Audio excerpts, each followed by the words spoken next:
Querido alumnado, en este tercer tema trataremos de hacer una comprensión general en torno a los materiales, herramientas y recursos didácticos en la enseñanza de las ciencias sociales.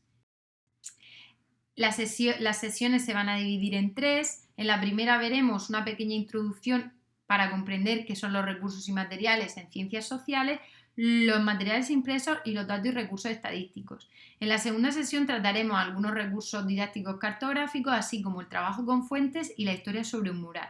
Por último, en la tercera sesión trataremos el entorno social, natural, cultural, artístico y patrimonial como recurso didáctico. Si nos centramos en esta primera sesión, haciendo una visión general en torno a recursos, tendremos que tener en cuenta que los materiales no son fines en sí mismos, sino que son medios, es decir, son instrumentos que nos permiten desarrollar un puente para garantizar que el proceso de enseñanza-aprendizaje se cumpla. ¿Cuál es la finalidad? La finalidad es el aprendizaje en sí mismo y el recurso se posiciona como un medio para poder llevar a cabo una tarea, para desempeñar y desarrollar una actividad que está perfectamente planificada. Por tanto, el recurso nos puede ayudar a planificar ese proceso de enseñanza-aprendizaje y traducirlo en actividades y en tareas por parte del alumnado. No hay recursos mejores que otros. La utilidad que puedan tener en cada momento del proceso está en función de los objetivos didácticos que se plantean, de los criterios de evaluación y de los estándares de aprendizaje evaluables. Por tanto, los medios no son innovadores por sí mismos, sino que es el profesorado, los maestros, quien les confiere su capacidad de cambio. Sí que es cierto que algunos, más que otros, inducen a modificar otros elementos del currículo. Debido a esto, tendremos que comprender que son los materiales y los recursos un elemento más del proceso de enseñanza-aprendizaje y que es el profesorado el responsable de controlar ese proceso. Su labor fundamental para la utilización óptima de ellos debe ser que sean de fácil acceso, deben de ser recursos variados hacia una diversidad de medios, atractivos y motivadores, pero siempre teniendo en cuenta que son recursos, no recur SOS. No nos ayudan a salvar el proceso de enseñanza-aprendizaje, sino a mediar para que éste se produzca de una manera más productiva y mejorando cada día el proceso de enseñanza-aprendizaje del alumnado. Por tanto, comprenderemos los materiales y los recursos como esos medios que nos ayudan a contribuir al proceso de enseñanza-aprendizaje que el docente utiliza en el aula y que parte de la planificación, desarrollo y evaluación del currículo. Para que esto se cumpla, tendremos que tener en cuenta unos criterios de selección. Sobre todo, tendremos que partir de la calidad objetiva de ese recurso, teniendo en cuenta si ayuda a la consecución de los objetivos que yo me he planteado para el desarrollo de, en concreto, las ciencias sociales. Si están en sintonía con los contenidos que tiene que aprender el alumnado en una unidad didáctica específica y si se adapta a las características de nuestro alumnado y del contexto en el que estamos desarrollando, es decir, del centro educativo y del ambiente. Tendremos que tener en cuenta que el docente es el principal recurso del aula. Por tanto, es un medio a través del cual el alumno aprende, tomando siempre ese papel de guía. Debido a ello, tiene una responsabilidad mayor y deberá estar siempre en permanente actualización a través de una formación continua. Su figura debe ser determinante, pues ayudará al alumnado a contribuir a su proceso de aprendizaje seleccionando buenos recursos y contribuirá a esa atención a la diversidad. Si nos centramos en la primera categoría de clasificación de estos materiales y recursos, encontramos los impresos.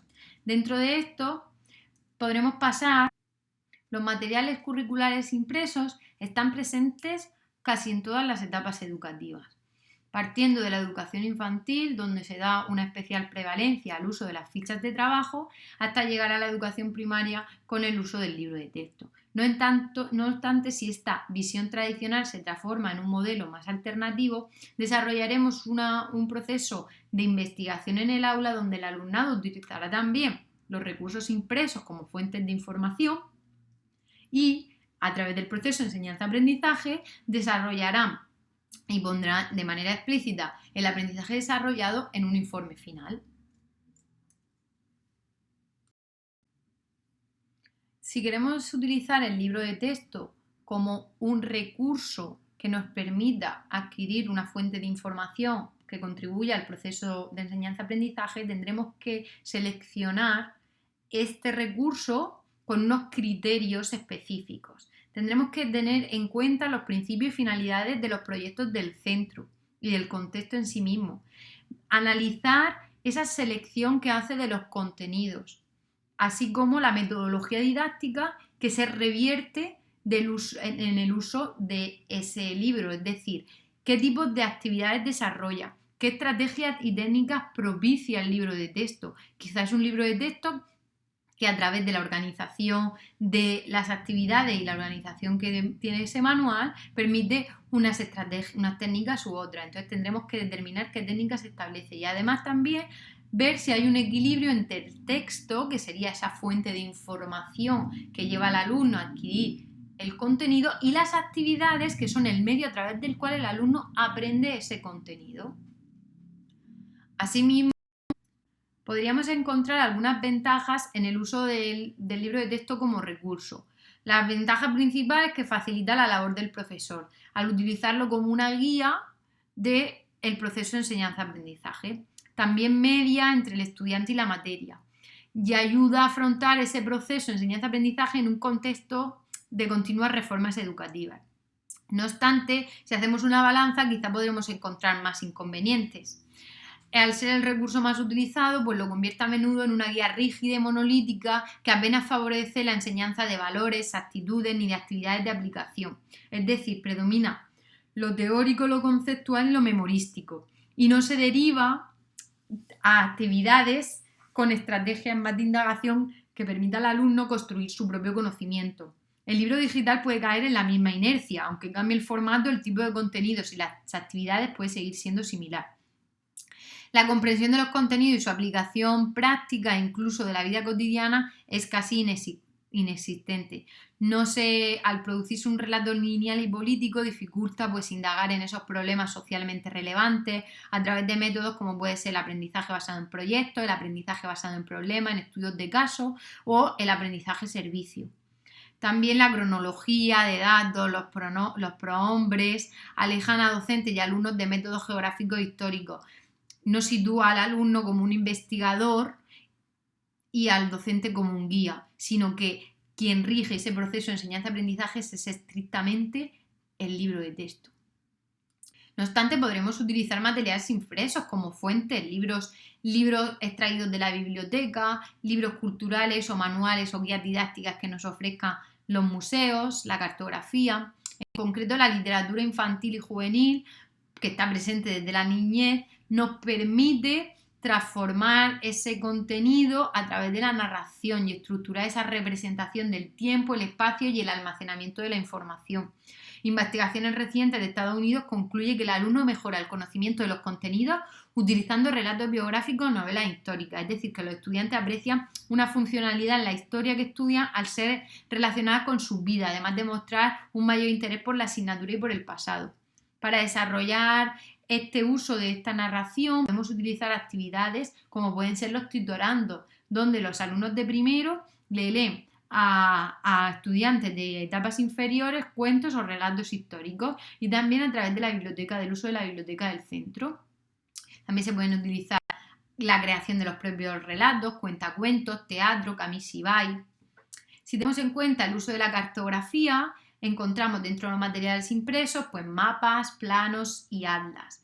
Estos recursos ayudan al alumnado a desarrollar actividades donde permita su orientación, realización de planos y croquis, el trabajo con fotografías aéreas y mapas que veremos más adelante a diversas escalas, también le permitirá una comprensión del espacio en el que vive, la obtención de cortes geográficos y maquetas a partir de mapas topográficos y la iniciación al trabajo con mapas temáticos. Por ejemplo, se le puede proponer al alumno que cree su propio mapa del espacio en el que vive, de su casa o del centro educativo. No se pretende crear futuros topógrafos, pero sí iniciar en ese ejercicio de la elaboración de mapas y de la orientación espacial. Se puede buscar un espacio conocido, elementos que se repiten o una fotografía que deben copiar en forma de croquis, por ejemplo. También se puede utilizar el uso de los atlas.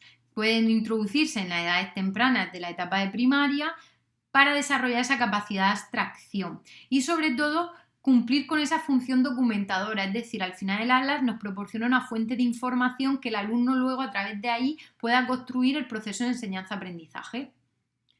Por último, dentro de este bloque vamos a centrarnos en los datos y recursos estadísticos, es decir, en la estadística, en los gráficos. Si estamos desarrollando una estrategia de indagación, en la fase de recogida de la información, recogeremos información que luego en la fase de estructuración tendremos que tratar.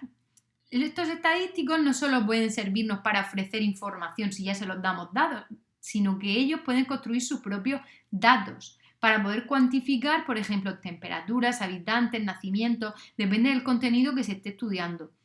Esta organización cuantificada de los datos permite una rápida consulta y también si los datos se traducen en gráficos podemos observar cómo hay rápidamente tendencias, situaciones dentro del proceso de enseñanza-aprendizaje y del tema que estemos estudiando.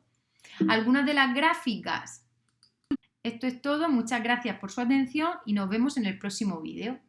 Que se pueden estudiar serán pues los histogramas o gráficos de barras, los diagramas o evoluciones en línea y los aerogramas o gráficas circulares de sectores. Siempre tenemos que tener muy en cuenta que el uso de estos gráficos siempre va a estar implícito con la estrategia metodológica que estemos utilizando en el aula y la finalidad educativa. Porque, como hemos dicho al inicio, un recurso no tiene sentido si no parte de unos objetivos y una finalidad y unos contenidos de aprendizaje perfectamente planificados.